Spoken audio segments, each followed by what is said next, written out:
those choices. You cannot keep putting it to the past and saying, "Oh, I am who I am and my life is this because this is what happened to me when I was a kid, or this is what happened to me when I was a teenager."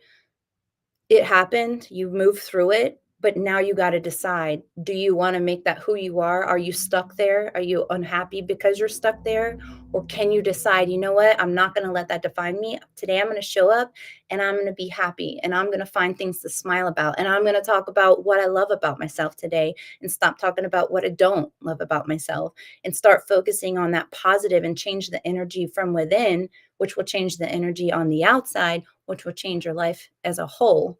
I think is like a very powerful message, is being stuck in the past, and you have to at some point choose, show up for yourself today and stop being pulled back to something that already happened. Can I get an amen? Alcoholic, or you could see all these different things, like you could come up with the insight of all these different things. The problem that I see with people is then they tend to excuse their change. That's right, Bill. By saying, "Oh, I had a rough childhood, that's why I am the way I am." They're excusing their present position. So, and again, trauma is a difficult thing, but for me, the person who's living by the identity in their life that they were traumatized as a child or whatever it is, or they've had a trauma in their life, I'm not saying forget the trauma and create another emotion. I'm saying that the person who's willing to go through the emotion and keep working on lowering the volume to it. We have had so many people in this work with brutal pasts, really, really difficult pasts, do the work, and finally they reach that point where they just break free from the emotion. They look back, and I have interviewed enough of them. It's the same thing. They look back at their entire past, and they don't want to change one thing in their past because it brought them to this elegant moment where they're liberated. They see their betrayers, they see their abusers, they have nothing but love for them. Now, the side effect of that, and many times they'll say, it was like my heart blew wide open. They had to pass through the valley of the shadow of darkness to get there. And they just thought, I don't know if I can go any further. Bible and they went one more time. And the body literally was liberated from the past, right? Because the trauma is not just in the brain. The trauma is stored emotionally. I'm going to back that up. And the body literally was liberated from the past, right? Because the trauma is not just in the brain. The trauma is stored emotionally in the body. So you want to take the body out of the past, out of the known. What do you think the body's going to say if it's been conditioned to be the mind? The unknown is a scary place. You step out into the unknown, you're going to be unprepared for that trauma. You don't know how it's going to happen. And so the person keeps clinging to the known. But when the person finally overcomes the emotion, the body literally is freed from the chains of the past. The side effect of that is seeing the past from a greater level of consciousness.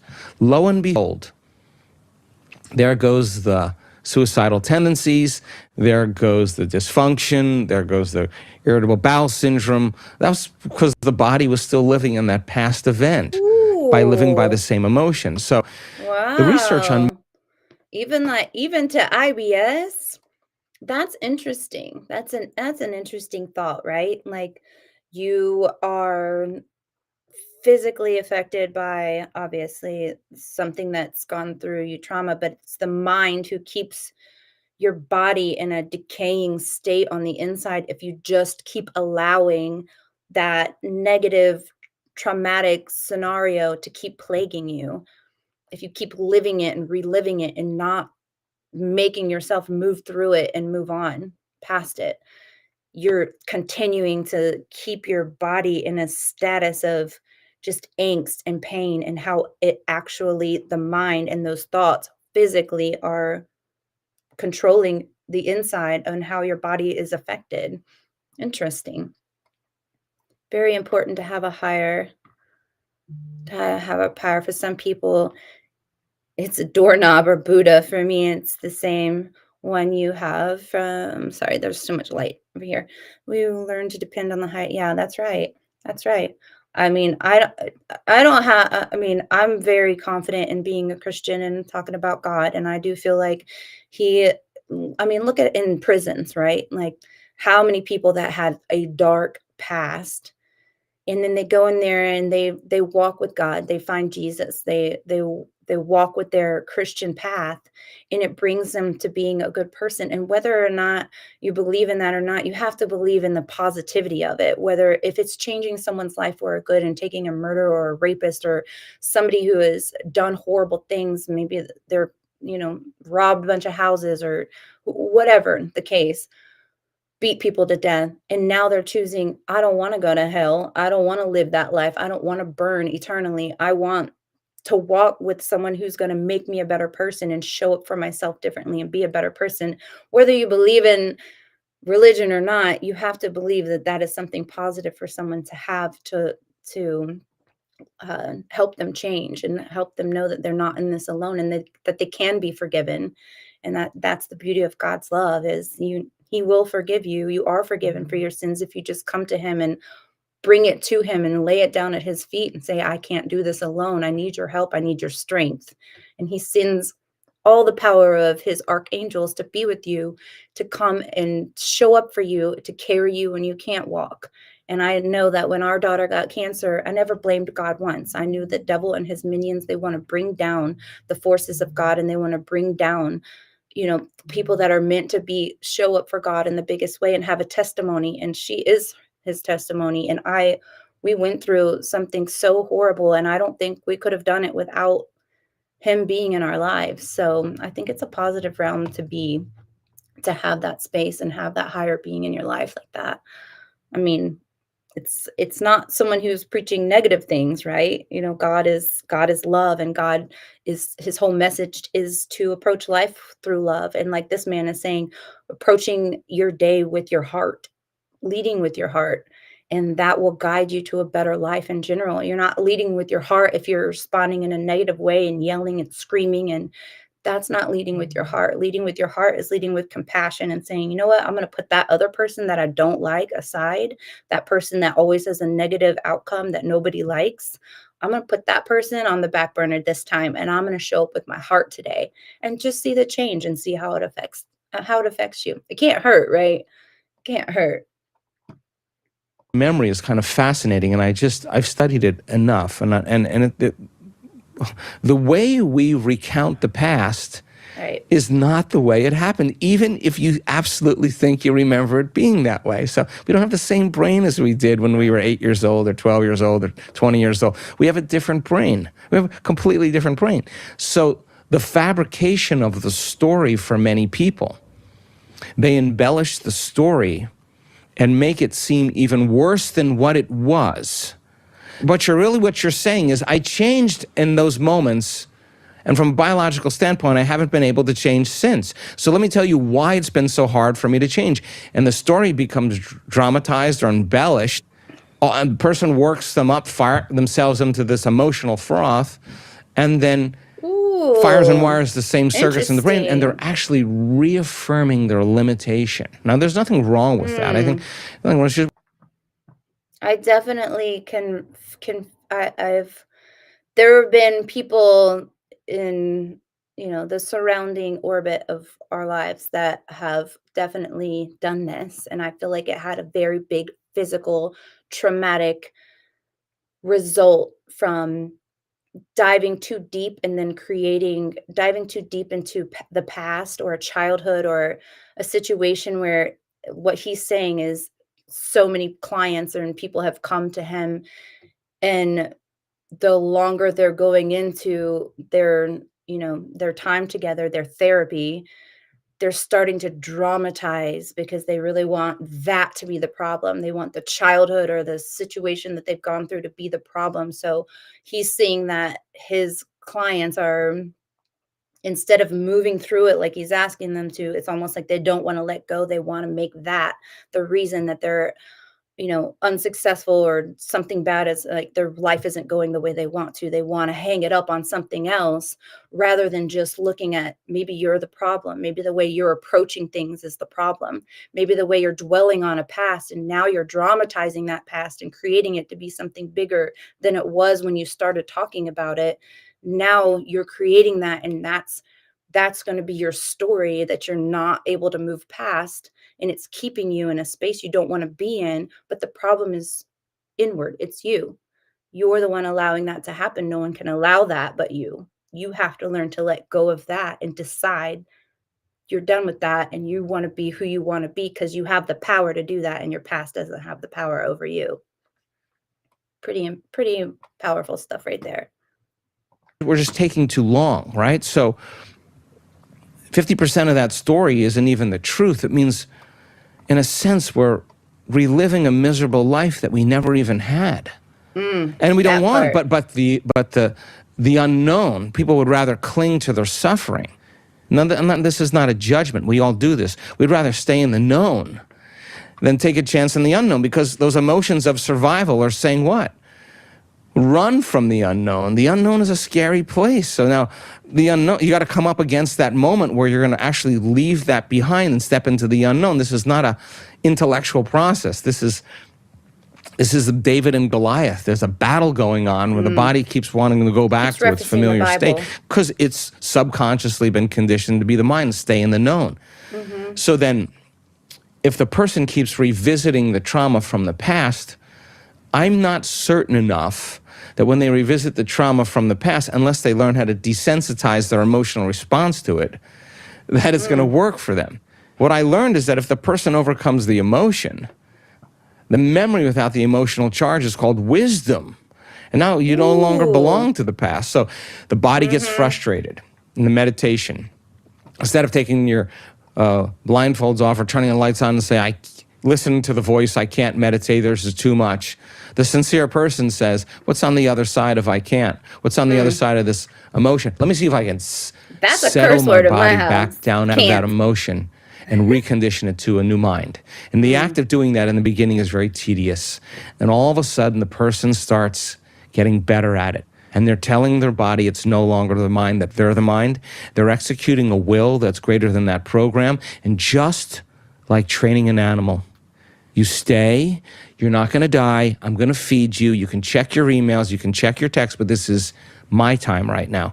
And you keep doing that with the body, keep settling it down to the present moment. It acquiesces. It surrenders to a new mind. And when that happens, we've seen this, we've measured it, there's a liberation of energy. We go from particle to wave, we go from matter to energy. That emotion is liberated from the body, and now there's energy to heal. There's energy to create a new life. It's available energy. It's free energy. Yeah. So the person goes, wow, I see it from a different level of consciousness. I have nothing but love. Or, my goodness, I'm no longer that person. And they're now free from the past. Now, the side effect of that is that there's a biological upgrade. There's a neurological upgrade. There's a chemical upgrade. There's a genetic modification that's taking place. Why? You think the same way, you make the same choices, you do the same things, you create the same experiences, you feel the same emotions. Your biology will stay the same because you're the same. Now the person's thinking differently, they're making different choices, they're doing different things, they're behaving in different ways, they're having new experiences, and they're certainly feeling different emotions. The body reorganizes to a new chemistry. And they'll tell you, I'm not that person any longer. I'm literally not that person. And their betrayers, even if they're family members, they have forgiveness for them. And what is forgiveness? You take your attention off the emotion. You overcome the emotion. You don't pay attention to the person or the problem. Now you're free. You free yourself. You free them. Right. And what if someone says to you, Dr. Joe, look, I get what you're saying, but my ex-husband cheated on me, right? They shouldn't have done it. I cannot forgive them for what they did. And the reason I'm asking is because this is exactly what happened with one of my patients. Because this often happens. So I talk a lot about forgiveness. And a lot of people push back. They go, yeah, I want to, but you don't know what happened to me. This was really, really bad. Like, this cannot be forgiven. What would you say to that person? I'd say to them, I want you to think about something in your life that you've done that you would like forgiveness for that you don't feel good about. And forgive that person in the way that you would want to be forgiven, and you would be forgiven yourself. I mean, we've all had indiscretions. Nobody's perfect. So that person that is in that state is still in the emotional state. The problem with that is that no new information can enter the nervous system that is not equal to the emotion the person experiencing, because it's not relevant. So the question really is how long do you want to do that? How long do you want to do that? And again, knowledge and information about what that is doing to that person's health and their biology. If you reason with, we've had this happen enough times in our work, that's not an uncommon situation. When the person finally takes their attention off that and puts it on something else, they notice that they feel differently. Yeah. If they can, you can't just tell a person to forgive, because it's kind of an etherical thing. It's a subjective process, right? Yeah. So we've seen this. Our oxytocin levels in a lot of our participants go up 200 times, right? That's a lot of love. Oxytocin signals nitric oxide. Nitric oxide signals another chemical that literally causes the arteries in your heart and lungs to actually expand. There's more energy. There's more blood going into your heart. Okay. Interesting. So when that person takes their attention off their ex, takes their attention off their past, and starts looking at themselves, denaturing that identity that's built on the past. See, that person had a reaction to that circumstance, and that reaction produces a refractory period of chemicals and emotions, right? And if you don't know how to control that refractory period, and it lasts for hours or days, it's called a mood. You keep that same refractory period going on for weeks or months, now it's a temperament, one long emotional reaction. You keep that refractory period going on for years on end, that's a personality trait, and most people's personalities are defined by, I am this way because my husband cheated on me. What you're really saying is, you haven't changed in 10 years, and you're giving your vital life force to that person who is worth 10 years of your life. Right. Yeah. Who's worth it? So then, especially someone, the stronger the emotion we feel, the more we pay attention to the cause. Where you place your attention is where you place your energy. That person's giving their vital life force to heal, their life force to change to that person or that circumstance. Lower the volume to that emotion. You take your attention off that person or problem. It's not the person or the problem. They're using unconsciously that person or that circumstance to reaffirm their addiction to that emotion. That's why they keep thinking about it. If they weren't addicted to that emotion, they would stop thinking about it. So then, is it the person? No, it's you're left. We'll take your ex-husband and put him in a rocket in a straitjacket. Let's shoot him to the moon. Now what? Now what? Now what are you gonna do? You still have that embossed in your brain and conditioned in your body. At what point? So then the research on oxytocin, you can only talk around this. You can't say to someone forgive if they still feel the emotion. They're separate from the act of forgiving. Imagine feeling so much love by no one's doing it to you. It's actually coming from within you. You have that moment, that catharsis, where you feel that emotion. Oxytocin levels go up just slightly in the research, just a little bit more elevated.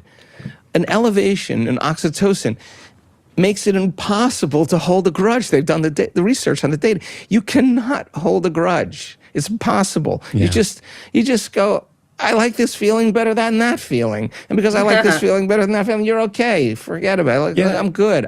That person who falls in love again, whose husband cheated on them, who falls in love again and finds a person who is intelligent and caring and kind and loving and provides, all of a sudden, they can forgive that person. Like, oh my God, that had to happen because now I have a better person in my life. Well, if you don't let go of that, you're never going to have this. In fact, if you bring that into the next relationship, you're not going to have a healthy relationship because there's going to be a trust issue on every level. So then, you want an equal?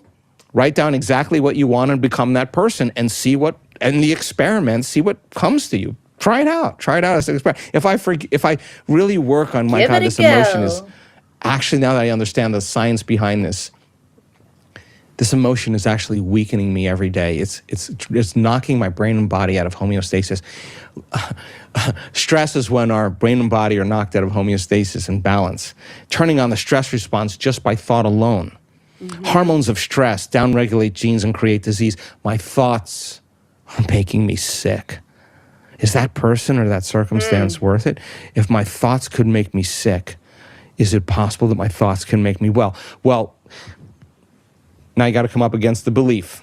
No, I don't really want to believe this. Then that really means that you want to stay in that emotional state. But go see some testimonials of people who've had that and see the life that they're living now. The miracles, the synchronicities, the opportunities, the coincidences, the healings. They bless their past. They say, my disease, that condition, that was my greatest teacher. Yeah. That was my greatest teacher. And now the soul is free. Like, let's get on. In eternity, it's a big place. You're going to hold on to that emotion for how long? You're not doing anything wrong. You're just taking too long. That's all. Yeah. And it works. It works with anything. With any. Some people want wealth, some they are bankrupt, some people their business partner took all their money, some people it's a relationship, some people it's trauma from childhood. It's all the same, but what we're looking for is wholeness. So then it's not just the emotion is driving a certain behavior. The emotion is driving a certain habit of action. The emotion is driving a certain series of thoughts that are associated with that person or that circumstance. If you truly believe that you have the power within you to change, the first step would be saying, I have to take responsibility for myself right now, because I got to start thinking differently. I got to start acting differently. I got to start feeling different. It's going to be hard. Yeah. If it was easy, everybody would be doing this. But how is self-love born? I've studied this. When the person Before we move on to how was self-love born, I want to say, like, what he says about, if it were easy, everybody would be doing it. But I have heard from so many different friends with their family members that have gone through therapy or going through therapy to work through things, and their therapists are the ones that are trying to create divide between family and self. So it's like, if you're if you can't even rely on your therapist, you gotta get in a space. You gotta choose, okay, this is not the path. My therapist is saying I gotta detach from my family. I gotta detach from people that I care about and love, that I want to have a stronger connection with, but I have these problems or issues with them. Maybe getting around somebody who's going to say, here's how we can get you more connected. You want to have a relationship with your family. You want to have that strength and put that bridge between and close in the gap. Here's how we do it. Not being around someone who's going to say, no, I'm going to divide you further. They're the problem. Put the issue on them. That's not working through you. That's tying you to your situation in the past, and it's going to keep you in the past if you're just reliving and keep putting it on somebody else. I like what he's saying, which is, you have to be present in your space now and how you're going to move through it, and showing up and doing it through love and doing it through forgiveness, and holding on to all of those things, the grudges and the anger and all of that is going to do nothing but affect you on the inside and affect you physically and keep you in that dark space, and really start to change and devour who you are as a person, because you're just holding on to all that hate and the grudge and the angst and the anger of it all, instead of allowing yourself to move through it and say, you know what, I'm going to try something new. I'm going to forgive that person. I'm going to forgive them, and I'm going to try and see the other side of it, especially if that other person has already asked for forgiveness from you, and is showing up to move through it with you, but you still keep denying it. Then who's the person that's holding you back? It's not that person anymore, is it? That person is you, because you're deciding you're not ready to let go. You want to hold on to that anger a little longer. You want to hold on to that grudge a little longer. So the only person that's going to end up really truly affecting is you are truly affecting you, because you're not allowing that space of growth, that space for love, that space for forgiveness. And if you want to lead your life, that when you sit down with yourself in the morning, you say, Who do I want to be today? I want to be the person who exudes love and exudes forgiveness and understanding and compassion. You can't be that person if you're sitting with a grudge and you're sitting with anger and angst and not forgiving somebody else that's asking for forgiveness in your life. You can't be that person you want to be because you're choosing to use that. You're choosing that path. You're choosing to hold on to that. You're choosing to live in that past and that anger and that angst in that space of a grudge. You're not living light. You're not living positivity and forgiveness and compassion.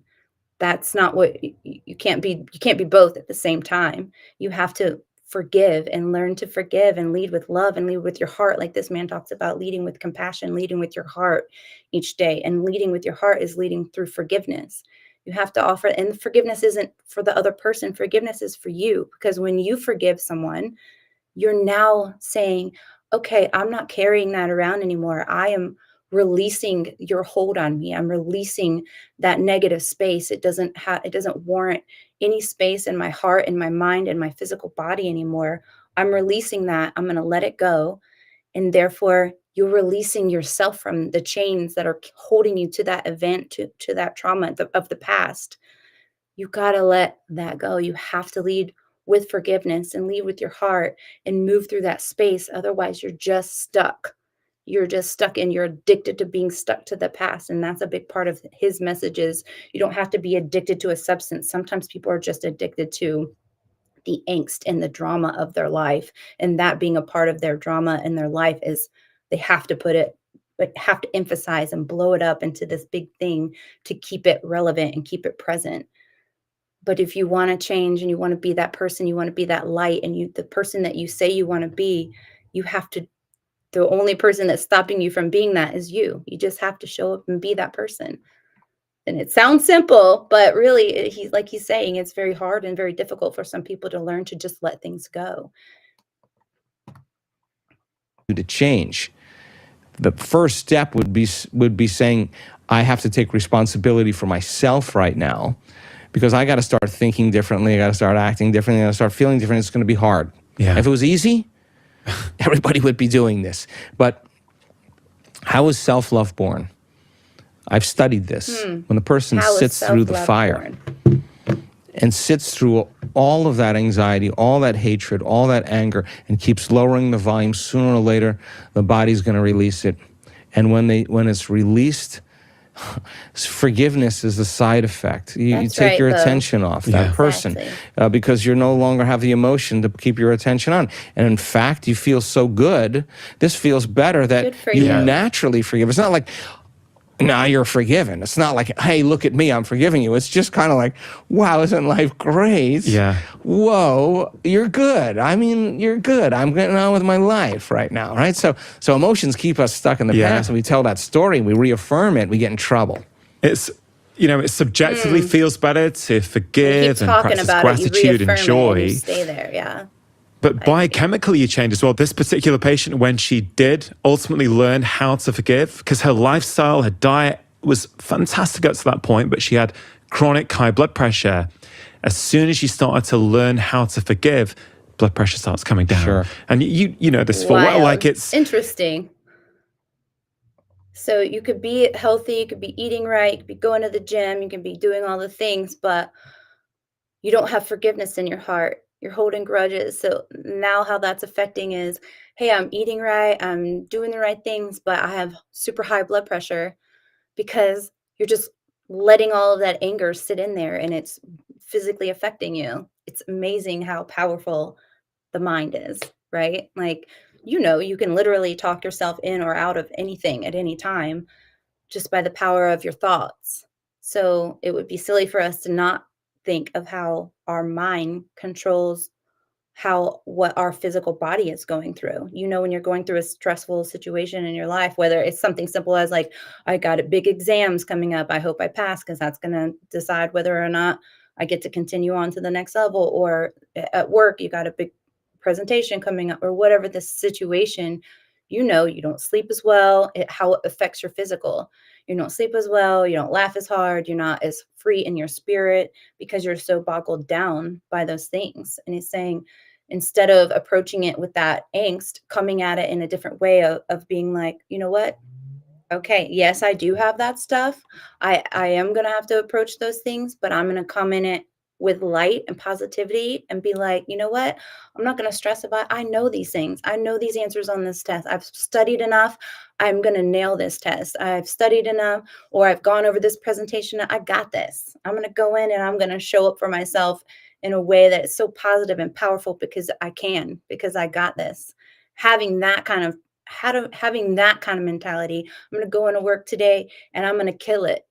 Instead of being like, oh my gosh, like what if I don't do well? What if I underperform? Feeling doubt, doubt, doubt, doubt, doubt.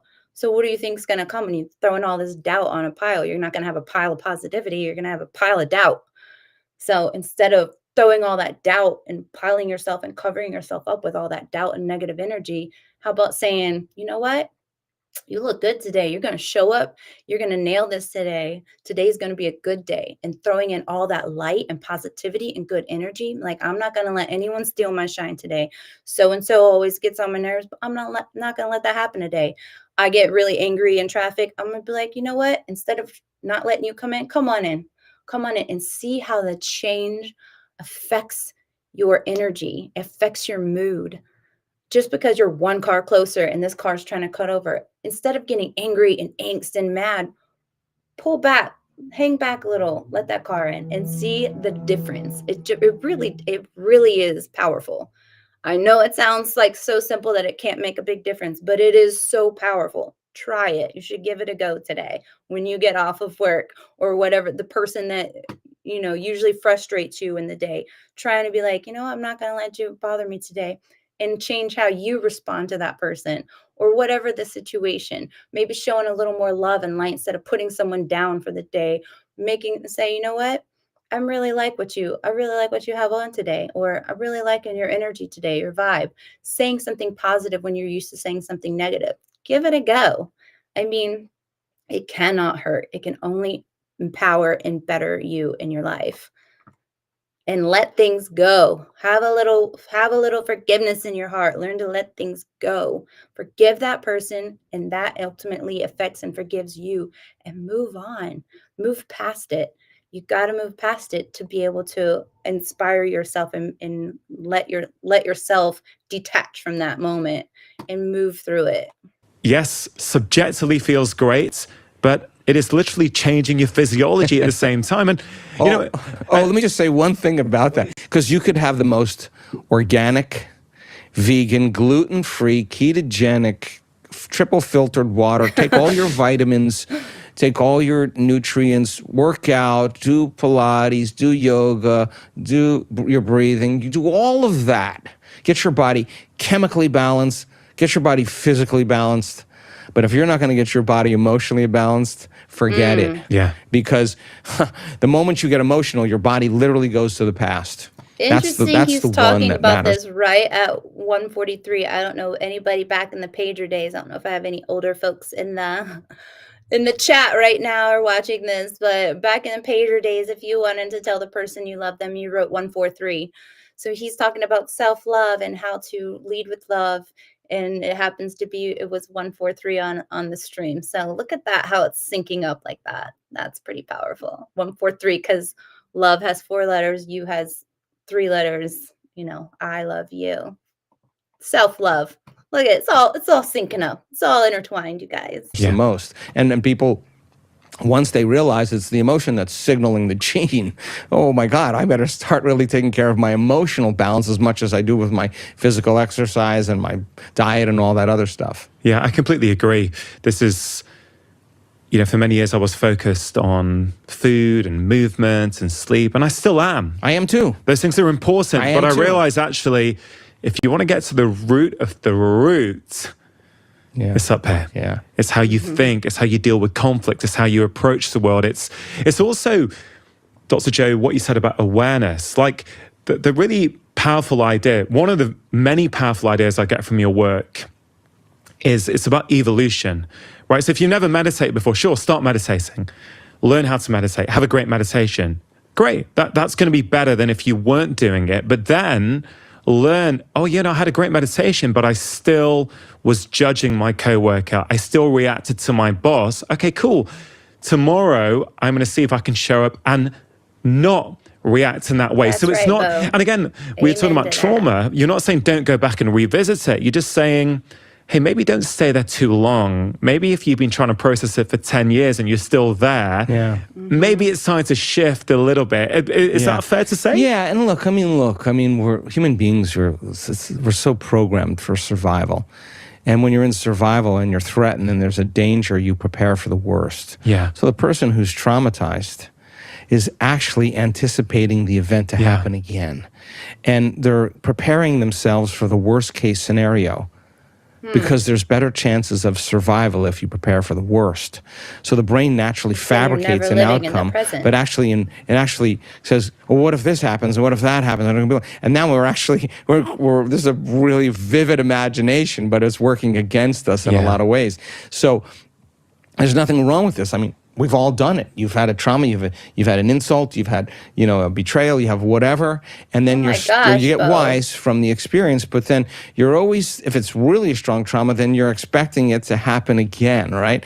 So the brain is selecting out of the infinite potentials in the quantum field, the worst case scenario, and then emotionally embracing the outcome before it happens, a thought and a feeling, an image and an emotion, a stimulus and response, and they're conditioning their body into the mind of that emotion. They're reliving their past in their future every single day in the present moment. And now it becomes a very visceral and subconscious process. So it takes an enormous amount of will. It takes an enormous amount of awareness and energy to break that apart. And we have so many brain scans of people that have severe anxiety. And you cannot be anxious if you're in the present moment. And they just kept catching themselves, going to that thought and feeling that feeling and bringing it back. And then getting frustrated and going, ah. And then all of a sudden they're there again. Well, why are they there? Because they've been practicing that. You keep practicing feeling anxious, you get really good at it. You keep practice. It's like you practice. Practice makes perfect, is how they used to say. But you keep practicing the anxiety. You keep practicing the angst and the worry. You're gonna get really good at it, and that's gonna be who you are. They some therapists, I've seen the rubber band. I don't know if you guys have ever seen anybody with that, like the rubber band around their wrist. So I asked somebody one day, what did the rubber band do for you, like in your journey of your therapy journey? And the rubber band was anytime because your mind is connected with your physical, right? So anytime your mind starts to drift off into that negative space, or you start to, whatever your vice is, maybe it's you just stuck in the past and you're letting your trauma define your past, and you're just staying there, but you want to move forward. You want to be a better person. You want to forgive and be that person. If you find your mind drifting, you take the rubber band and snap it. So it gives you that physical pain to stop focusing on that, and a reminder that's not, oh yeah, okay, bringing yourself back in. So snapping the rubber band is their physical wake up, like people say, slap me in the face, if I start to do this or pinch me or whatever. It's your physical reminder. So the rubber band therapy is based around, reminding yourself in your physical to be present right now, right here. You're here, you're not there. So when your mind starts to drift, you snap the rubber band, and that reminds you, okay, you're here to make a new life, a new way, a new decision. You're not there anymore. So stop going back there. That's a place where you don't want to be. That's a place where it's not serving you any purpose. You've forgiven that past, and now you're moving forward. So the rubber band moment, I'll always remember that conversation with that person, like, oh, interesting, because you are so connected to that moment, but you snap the band and it's like, okay, wake up. This is where you are. You're not there. Remember, you're moving past it. It's a learned trait. Like he said, if you're used to being in that space and you're used to living in that moment, you get really good at it. So it's hard to break the habit that you've spent so long building around yourself. It's hard to break that. You want to get into a better space, whether it's at work, whether it's with a relationship, whether it's with your family, where it's trauma or past or whatever. You're not living in the present if you just keep on. And then he's saying, even if you're living in the present and you keep having anxiety about it happening again, or you don't know, it's something you're out of control about. You can only control the present. Snap that band, get back in the moment and say, I'm not going to go there. I'm changing the way that is. Let's move through it and be a better version of myself. And let's approach this differently. The old way is not working. I keep staying in this, like, this repetitive, angry, anxiety driven state. For me to move through that, I have to approach it differently. And what does that look like for you? Being positive, and maybe approaching it positive is way he's suggesting to his clients, and saying, you have to change the pattern. That's the only way. And maybe the rubber band will work for you. Who knows? Start practicing feeling gratitude. You get really good at that. We're doing a study with children in Australia, and I say to them, you practice being angry, you'll get good at being angry. You practice being kind, you get really good at being kind, and it feels better. At its core, it's that simple. It's that simple. It really is. What you practice, you get good at. Exactly. One thing I've heard you say recently, which has been really helpful for me, is that you don't get up from your meditation. Oh, you're hilarious. Until you've overcome that emotion, until you've reached that place of calm and gratitude and joy. With my background. And if I think back to when I started meditating on and off maybe 10 years ago, some days I'd drop in, it would be great. Other days it would be really hard. I think, not today. So I'd walk out of it. I'd go, not today. With a complete misunderstanding that, it always has to be perfect and joyful. Whereas now, I know it's a practice. I sit there for the entire time. Some days it's wonderful. Other days it's hard. Yeah. And I think that's very powerful, what you share there. How long do you really take for your morning routine? So I allow for 2 hours. 2 hours. I do the first 20 minutes or so. That's why it gets 30 up minutes so early. depends on me. I'm in my think box. And then the next hour and a half. If it takes me an hour, Rangan, to get to the present moment, I will not get up for my meditation until I get there. So I'm just uncompromising to that, because I know that if I overcome myself, it's the overcoming process, that's the becoming process. So if I stretch myself past, it doesn't feel good, and I break through, then I'm a different person the rest of the day. If I get up and quit, then I'm the same guy. Yeah. I can't expect anything really magical to happen in my life. So I'm just willing to just go that distance, because I think that if you get up as the same person that sat down, nothing really happens. Nothing really happens. And we've talked to so many people that have had so many transcendental, profound experiences, and they look back at all the meditations that they've done, and it's not the good ones they remembered.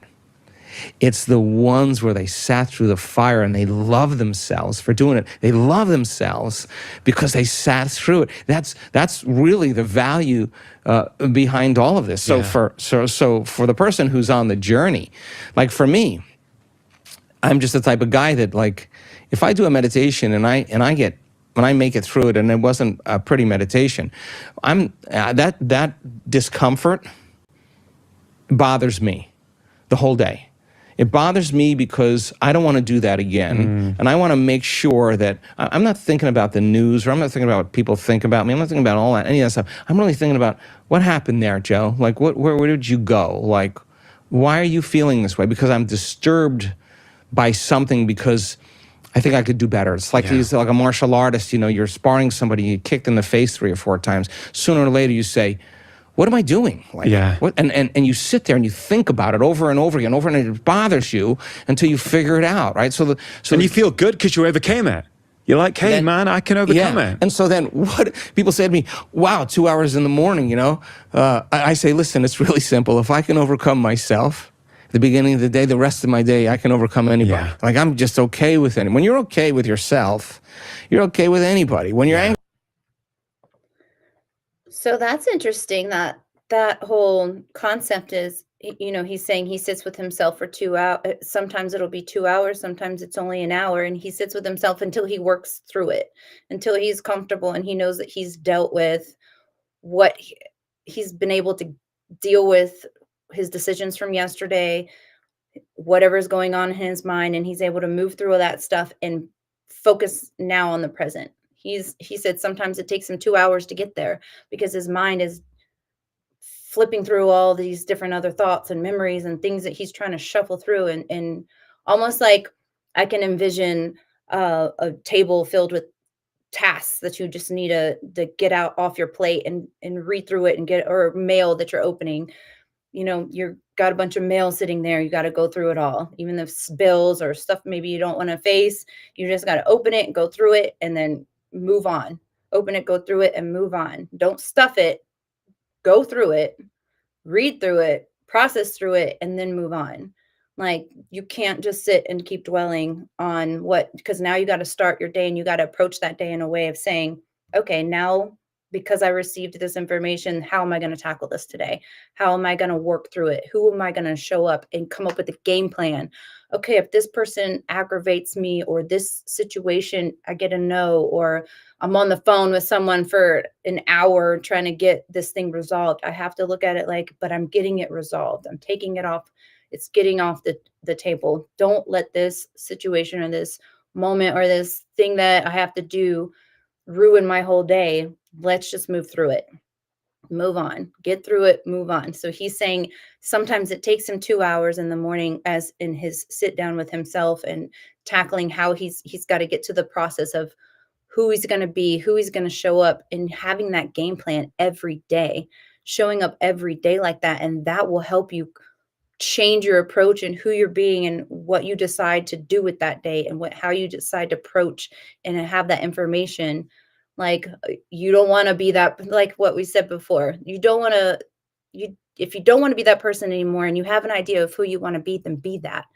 Start erasing the other part that you were. Start erasing the way that you handled it before. You don't want to be that anymore. Now you're going to be this new person. Then be that new person. Choose to show up differently. Even if you catch yourself in the moment, like the rubber band thing, snap yourself out of it. Snap that rubber band on your wrist and be like, you know what? Nope. I almost went off on you right now. I'm not going to do that. I don't want to be that person. I'm going to come and say, you know what? Thank you for your suggestion, or thank you for your time, or letting that person in traffic, or whatever the situation, navigating through it in a positive way, because now you're trying to be something different. Now you're trying to be a different way. Remind yourself to break out of those old habits. That's not what you want to be, because those old habits lead to the negativity, lead to the space around you, that energy, that negative energy, that angst, that area that leads you to the addiction. And whether the addiction is something like being addicted to being angry, or being addicted to hanging on to your past, or being addicted to, I need a drink now, or I need a cigarette, or I need smoke weed, or I need whatever your addiction is, the way that you're driving, or what drives you to that addiction space, is the negativity that you hold on to it, or the past, or the trauma, or whatever. He's saying for his clients, for his thousands of clients that he's helped move through any addiction, is focusing on 9 things of 9 days of giving yourself that positive train of thought, giving yourself that space to release, to forgive, to let go, and to show up in a different way, giving you that space, giving you that positive love, saying, you know what, you can do this. You're a better person than this. You're funny. You're smart. You look good today. Feel good today. That's giving you that that pass, and changing the way that you handle your days, and then receiving that love and that light that you will receive, because you're changing it in a more positive way. You are going to get that positive back. And maybe today you don't feel like you need to go have that drink, or you didn't smoke as many cigarettes, because today you're feeling a little happier. Today you approach things differently, and you're getting love back, and you're getting light back, because today you chose to give light out. So that's so powerful. That's like, wow. Angry with yourself, you're angry with others. If you're unhappy with yourself, you punish other people to feel unhappy because you want them to feel the way you do. It's just the way it is. You get up grateful. Yeah. You get up grateful just for the fact that life is a gift. I'm alive. I got a body. I have a family. I have people that love me. I can eat. I have a home. Kind of running water in my shower. I feel pretty good. Yeah, I made a bunch of mistakes, but I'm alive. Yeah. Hey, a new day, new life. It is you get up grateful that way, and you start seeing these coincidences happening in your life. I guarantee you, the meditation will no longer be about a have to. That's what I love about our community. We don't do the work because we have to do the work, or to please God, or be holy, or any of that stuff. People do the work because they don't want the magic to end. The moment you see that coincidence happen in your life, you're going to stop believing that you're the victim of your life, and you start believing you're the creator of your life. And when you do, what do you think that synchronicity creates? Do you think it creates sadness or pain? The synchronicity wakes you up. You feel a little energy, you feel a little joy, and that inspires you, like, the experiment's kind of working. Yeah. I think I'll show up tomorrow for the experiment again. Hey, that's kind of weird. Hey, I'm going to do it again. Wow. And then you don't want to stop doing it because you start realizing that you actually can produce effects in your life. Yeah. I don't care that you what can kind of produce past it. you've Nobody had. else. I don't care. You can't even tell me you're too sick to do this work. You can't tell me you're too old to do this work. You can't tell me I never meditated before to do this work. You can't even tell me that you had a brutal past that you can't do this work. I've seen it happen. All races, all colors, all sizes, all shapes, all diets, all pasts, all social status. Nobody's so special to be excluded from this principle. And so the act of making time to be a creator in your life, if you make time to be a creator in your life, that means you must believe that you're a creator in your life. If you don't make time or you don't do it, you don't believe that you're the creator in your life. Yeah. You're believing in your past more than you're believing in your future. You show up to do the work because you want to believe in your future more than you believe in your past. And there's some people that do this work that get up and believe less in their past because they didn't overcome themselves. And then there's people who do it every day, and they get up and they believe more in their future every day. And time. I just wasted the side effect of that, staying stuck in the past, are all these wonderful changes that begin to happen in a person's life. And they say what everybody says: I knew it was the truth. I just had to prove it to myself. Dr. Joe, it's always so inspirational being around you. Just to finish off, for that person who's watching now and listening, and says, hey, Doc, I understand what you're saying. I get it. But I don't have time. My life is busy. I don't have time to meditate. What would you say to them? I would say you can learn and change in a state of pain and suffering, or you can learn and change in a state of joy and inspiration. I mean, if you don't have time now, make time when you can. But for the most part, I mean, I want to inspire people to not wait for that crisis or that trauma or that disease or that loss to really change. I want them to be inspired to try it out. It's an experiment. The hardest part about all of this, Rangan, is actually making the time to do it. It's the hardest part about all of this. When we make time for our precious selves, when we invest in ourselves, we invest in our future. And in order for us to believe in ourselves, we have to believe in possibility. And when we believe in possibility, we believe in ourselves. So it doesn't even have to be a long amount of time. Do a little experiment. Say, I'm not going to think these thoughts. I'll write them down. I'm not going to act this way or speak this way. And today I'm going to work on just staying conscious of these feelings. That's all I'm going to do. I'm just going to close my eyes for a few moments and remember that I'm not going to do these things. If that's the start, you just demystified meditation, because meditation means to become familiar with. To become familiar with, that symbol is familiarization. To become so familiar with yourself that you can become familiar with a new self and not default back to the old person. We all default. We all react. That's not the question. The question is, how long are you going to react? How long are you going to do that for? And so we have a choice. Try it out as an experiment. A little time. Just a little time. If you don't have the time, when people say, "Well, I don't have the time," I say, "Well, get up earlier." And they say, "Well, I'm tired." I say, "Well, go to bed earlier." What am I going to say? Right. You have to make this decision. When is it going to? When do you want to do it? If you don't want to do it and you don't have the time, don't do it. If it inspires you to do it, I want you to do it. Only do it if you're inspired. Don't do it because you have to. Like do it because you want to try the experiment out. Dr. Joe, you're an incredible human being. Thanks for coming on the show. I appreciate it. Thank you so much, Rangan. All right, you guys. That was really good. Super juicy, and super amazing to go through let me just stop sharing that. There we go. To go through the motions of it. It's not as simple as, it's kind of like cleaning out the skeletons in the closet. It's looking from within and saying, I don't want to be this person. I don't want to choose to be this person anymore. I like that he said what he suggests to some people is to write it down and commit.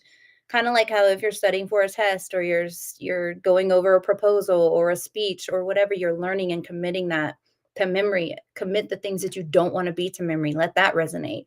Write down the things you don't want to be anymore. I don't want to be reactive and explosive. I don't want to be angry. I don't want to be negative and put people down. I don't want to be whatever it is. Make your list, go over that list, remind yourself of that list. And when you start becoming different and more positive, maybe scratch some of those things off that you're now feel like you're moving through. And then before you know it, you're not going to be any of those things on that list anymore because you're choosing not to be. It's so powerful. I love it. I love that message. Leading with love and light. Leading with love and light. All right, you guys. I always am going over my time, but that's quite all right. This was such a good topic, and I felt like it could resonate with literally so many people. You don't have to have an addiction to an actual substance to be addicted to a negative lifestyle. So, and how it all coincides and affects your physical being is really something to marvel over, because it just shows how powerful your mind is and how much that affects who you are. Like what he's saying, you could be the most fit and healthy person on the outside, or on the inside, even you eat well, you work out, but your mind is still so negative and you're so mean and angry, and your life is still not a good life to lead because you're not a good person. You can be as healthy as you want, but on paper with the food you eat and the exercise you do. But if your mind isn't right and you're not a good person and you're still destroying yourself because of your mental capacity of not forgiving, being stuck in the past, blaming your trauma, blaming other people, always putting the blame everywhere else, but not looking in the mirror and thinking, why is all of this? Why is your life still miserable? Why are you still going through all of these things? Is it you? Is it you that's choosing that? Is it you that's creating that scenario? Could you have handled it differently? It's really a reflection and trying to get you to look inward. So I hope that you learned some things and you're able to apply some of this stuff. And maybe you come on tomorrow, on the stream tomorrow, and be like, hey, look, I did this. I did this thing. I tried it out. I try to let someone out in traffic. I usually have road rage. I tried to let someone out in traffic today, and I did it, and it felt better. It felt good. I felt like I came home in a better mood because I didn't let my surroundings affect me like normal. So, Bo, I'm so sorry to hear about what's going on. I got to look more into this when we get off here about the tsunami and an earthquake. What?